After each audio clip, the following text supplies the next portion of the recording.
Fala, meus amigos, minhas amigas, estamos juntos para mais um vídeo, depois de mais uma grande vitória do Palmeiras no Allianz Parque. Há pouco tempo eu fiz o vídeo falando a respeito dos nossos números, né, recentes aí no Allianz, tanto de vitórias quanto de gols marcados. Para ser sincero, eu já esqueci tudo, tá? Mas eu vou fazer um levantamento novo para amanhã, porque é assustadora a performance do Palmeiras dentro de casa, num campeonato brasileiro em que o nosso calcanhar de Aquiles foram os jogos dentro do Allianz, né? Já a gente tinha um momento em que tinha conseguido vencer na Arena Barueri e dentro do Allianz não. A gente passou também por um problema ofensivo, né? Um problema de criação, de articulação, de fazer o nosso ataque funcionar. Teve um momento que o Palmeiras até tinha, assim, uma boa campanha, mas um baixo número de gols feitos, né? E olha só como a gente conseguiu superar tudo. Ouso dizer que se o time fosse esse contra o Chelsea, a gente teria colocado aquele Chelsea na roda, cara. Mas tudo faz parte de um processo. Não adianta, às vezes a gente quer colocar a carroça na frente dos bois, porque a gente é torcedor, porque a gente ama essa porra, porque a gente quer ganhar sempre, a gente quer ver o Palmeiras sempre muito bem, e às vezes a gente acaba, né, esquecendo dos processos que existem, né, das coisas que precisam caminhar de forma linear para chegar até o seu auge, né? E agora eu acho que o Palmeiras atingiu sim um auge. O que a gente está jogando de bola é um negócio impressionante. O Palmeiras é um time que não se desespera, é um time que sabe muito bem o que fazer dentro de campo, é um time que mesmo em contextos desfavoráveis consegue trazer o jogo para si. O jogo contra o Juventude não parecia, mas ele tinha uma carga de tensão gigantesca pela quantidade de desfalques, pelo que se esperava do Palmeiras, todos os holofotes estavam voltados pra gente. E esse tipo de jogo às vezes é perigoso, né? Às vezes ele traz, no contexto da ansiedade, não da qualidade do time em si, porque mesmo aquele Palmeiras muito desfalcado era amplo favorito contra o Juventude, mas é o problema da ansiedade, né? Pô, você precisa vencer, você tá nessa pressão do jogo a menos, você precisa resolver acontecer, botar o negócio para funcionar.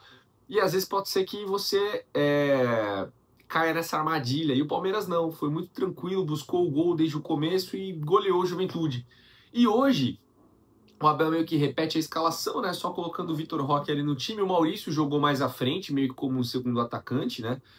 O Fux com aquele posicionamento, ora terceiro zagueiro, ora volante, iniciando muito bem as jogadas com passes verticais. Eu acho que foi um primeiro tempo equilibrado, né? O Palmeiras não fez um grande primeiro tempo, como vinha fazendo, né?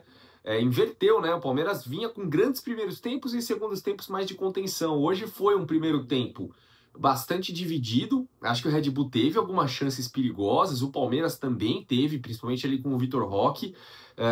Mas não fizemos aquele primeiro tempo, né, de imposição, de superioridade gritante em relação ao adversário. Acho que ficou bem dividido. É impressionante como o Red Bull consegue ser um time chato contra o Palmeiras, um time, porra, imprestável. Sempre que precisa do Red Bull para qualquer coisa, ele nunca nos ajuda. Mas, não, mentira, em 2023 ajudou contra o Botafogo, vai. Mas raramente ele nos ajuda. Agora, para enfrentar o Palmeiras é um time encardido, é um time chato, né? E, cara, assim, vamos lá. Jogo para mim muito dividido na primeira etapa. Acho que o Giai deixou a desejar, ele destoou do resto do time. A Piqueires acho que fez uma partida meio tímida ali também. E aí a gente chega no lance, nos lances capitais, né? Que envolveram o mesmo jogador, o Bruno Fux. Cara, eu não vi, tá? Os melhores momentos ainda. Eu saí do jogo, troquei uma ideia com a galera, voltei pra casa, tô gravando vídeo, não vi ainda, tá? Depois eu entro no detalhe, mas olhando ali do estádio, pra mim não pareceu pênalti. Pra mim pareceu que teve uma carga no Fux. E aí o braço dele de fato me parece aberto, mas tem uma carga que leva ele pra frente. O toque me parece consequência dessa carga. Não sei, posso estar falando besteira aqui. Mas não parei pra ver, tô sendo sincero, tô fazendo aqui no negócio do pelo aqui mesmo e vambora. Depois eu vou parar pra ver, mas tô passando a impressão do estádio, tá? Me pareceu que teve uma certa carga ali. E é estranho porque ninguém do Red Bull reclama, ninguém pede o toque, não acontece nada, né? O jogo tá correndo e o Klaus para, vai até o VAR e marca pênalti. Para mim é muito consequência, né, dessa pressão, de tudo que se fala sobre arbitragem. Enfim, o Red Bull abre o placar e o Palmeiras, né, mesmo não estando tão bem naquele momento, consegue chegar à igualdade. O time vai na marra, né, não desiste, tenta e sai o gol. Com o Fux mesmo, que vibrou mais uma vez pra caramba. Impressionante a identificação, a alma que esse cara adquiriu, né, o fit que deu com o Palmeiras foi muito rápido, né? E se torna aí o zagueiro mais... pô, sei lá, cara, talvez o melhor... É que o Gomes tá jogando muita bola de novo, né? Mas o Fux, sei lá, acho que tá ali com o Gomes na importância nesse momento como zagueiro do Palmeiras, né?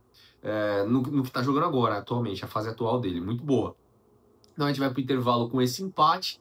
E, cara, assim, de verdade, eu vou ser sincero com vocês, não quero parecer soberbo, mas a partir do momento que tomou o gol, eu já virei pros parceiros e falei, calma, vai virar, vai virar. No segundo tempo vem o Flaco, a coisa vai mudar, mas vai virar. Então leva um empate pro intervalo, eu tava muito tranquilo que viraria e virou.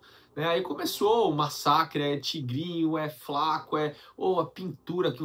Cara, assim, eu tô em dúvida se o gol mais bonito foi o quinto do Vitor Roque, que ele entra meio que ali driblando e faz um belo gol, ou se foi o do Felipe Anderson com aquele finesse shot, um tapa, bola fazendo o arco perfeito.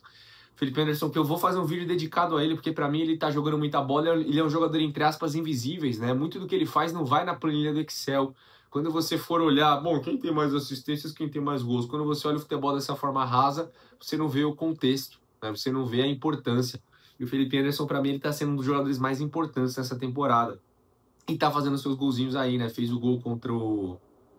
Foi contra o Juventude agora que ele fez, o seu segundo gol na temporada, né? Tinha feito contra o Botafogo no Rio de Janeiro, fez, se eu não me engano, contra o Juventude e fez agora esse golaço maravilhoso aí. Então é um momento, cara, é um momento assim que o Palmeiras tá avassalador, tá passando o carro, não tá tomando ciência dos adversários, os gols estão saindo com naturalidade, com tranquilidade. Fala a verdade, quando o Flaco entrou, você não tinha certeza que ele deixaria um dele? E ele entrou muito bem, cara. Entrou jogando bola, finalizando, buscando jogo, dando assistência, dando passe. Então, assim, cara, pô, jogou muita bola. O Alan entrou muito bem também. O Alan entrou muito bem, já teve um impacto positivo já na primeira jogada dele. Então é um momento, assim, fantástico do Palmeiras, cara. Um momento fantástico. Agora a gente vai enfrentar um Flamengo também embalado. Né? O Flamengo estava passando por uma fase de oscilação. Tinha um jogo muito difícil hoje contra o Botafogo, que era para, de fato, ou ia enfrentar o Palmeiras extremamente pressionado, ou se levantaria, né, para enfrentar o Palmeiras aí em pé de igualdade em termos de fase. Eu não assisti o jogo, mas estava acompanhando o placar ali, 3-0, me parece que o Flamengo foi superior, né? Imagino eu, pelo que eu vi ali do minuto a minuto, o Botafogo não conseguiu criar nada de muito perigoso ali. Então o Botafogo comprova mais uma vez que é só um bairro, né? E aí o jogo de domingo agora, ele não vai ter... Eu imaginava que esse jogo teria um caráter ainda menos decisivo do que vai ter. Eu imaginava um tropeço, eu imaginava pelo menos um empate no Clássico do Rio de Janeiro. O Flamengo venceu. Então, é um jogo que se o Flamengo vence, ele empata em número de pontos com o Palmeiras, mas fica pelo número de vitórias, né? É isso, né? Posso estar viajando aqui na tabela, mas acho que é isso. Então, assim, ele tem um caráter de muita importância, sim. Eu achava que ele teria menos, mas ele vai ter um caráter grande de importância. E é aquela coisa, né? Você vai com os dois com a moral lá em cima, os dois melhores times do campeonato com campanhas incríveis aí, e vão medir forças. Eu ainda acho que o empate dentro desse cenário atual é um ótimo resultado para o Palmeiras, mas, cara, eu gostaria de vencer. Óbvio, né? Óbvio, eu gostaria de vencer. Gostaria de vencer por uma série de fatores. Mas fatores esses que eu explico depois. A gente vai ter ainda alguns dias para falar a respeito desse jogo. Vamos digerir por partes. Tamo junto, meus amigos. Imagino que assim como eu, você tá feliz pra caramba. Foi mais uma baita exibição do Palestra. Mais uma goleada. Passamos o carro em mais um time. Vamos, que domingo é logo ali. Um abraço, tamo junto. Valeu e fui.